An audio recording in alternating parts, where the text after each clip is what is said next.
نبی علیہ السلام سفارش تو فرمائیں گے، اللہ ذو الجلال آپ کو سفارش کی اجازت دیں گے۔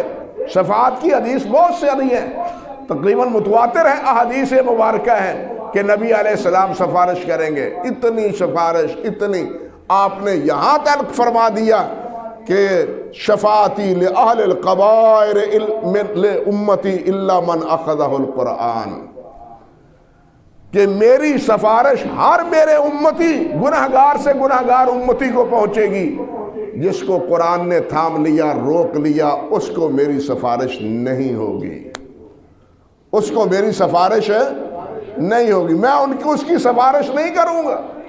اور وہ کون مراد ہے؟ وہ لوگ ہیں جو شیطان کے پجاری ہیں، اللہ کے مقابلے میں شیطان کے پجاری ہیں۔ شیطان کے پجاری کے بارے میں عرض کر چکا ہوں کہ اللہ کے علاوہ جس کی بھی پرستش کی جائے شیطان کے حکم سے ہو رہی ہے، اس لیے وہ شیطان کی ہی پوجا پاٹ ہے۔ اللہ اکبر کبیرہ۔